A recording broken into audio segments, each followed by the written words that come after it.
Hello, this is Dr. Stanley Lang, and welcome to the next video in the series on Lyme disease.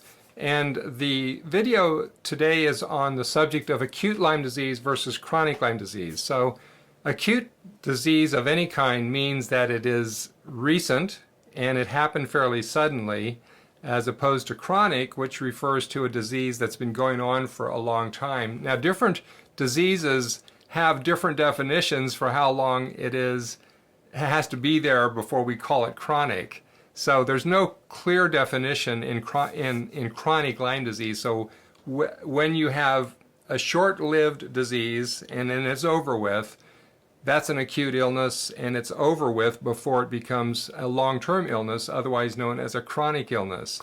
So acute Lyme disease is something that happens frequently when people get a bite from a tick, and the tick about half of the time will produce a rash, or maybe even more than half the time it won't. So the first symptom that a person often has in acute Lyme disease is a joint starts hurting, and the joint may also swell up and become red, but it might not. It might just have a joint that hurts. There might be a lot of joints that are hurting, or a region of the body may hurt. And I see many patients with Lyme disease because where I practice medicine, we have the highest per capita incidence of Lyme disease in the world.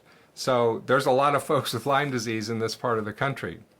So acute Lyme disease is characterized by the sudden onset of symptoms. It may have fever with it also, chills, the kind of things that would be present with a flu-like illness or a bad flu-like illness.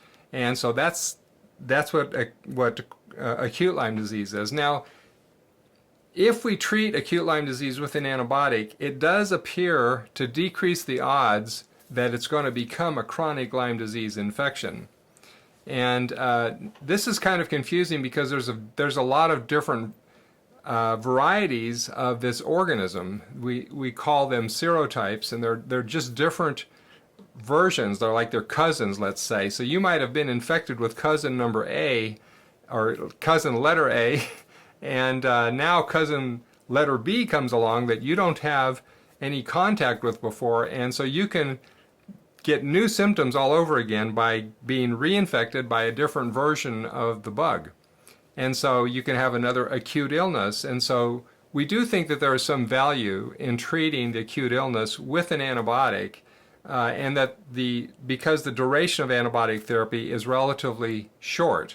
So I'm in favor generally of using antibiotics for acute Lyme disease because it's simple to do and it usually is effective.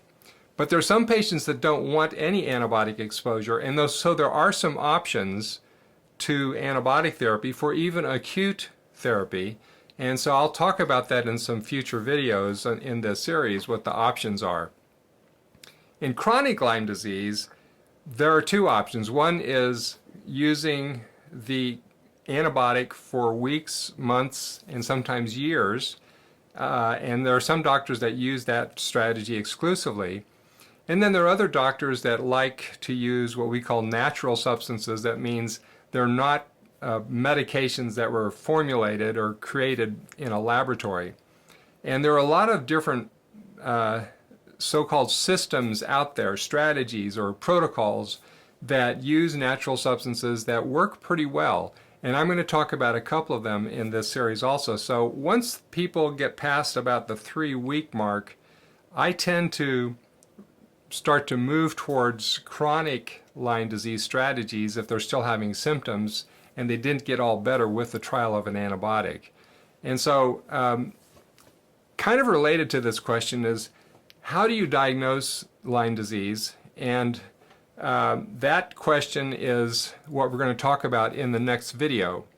So acute Lyme disease, generally for myself, if it's 3 weeks or less, I'm going to call it acute disease if it's all better.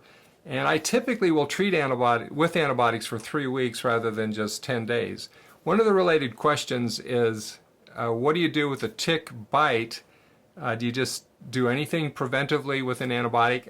I recommend doing that, and I usually treat for 10 days because there's not a shred of evidence that just one antibiotic dose does anything, and because we don't have any good tests that show us whether the germ is persisting in the body. So I like to treat for 10 days if I treat at all with an antibiotic, but I always include the patient in that whole decision-making process. So in the next video, we're going to talk about how you make the diagnosis of Lyme disease using medical strategies. So thank you for your attention. Hope you have a good day. God bless.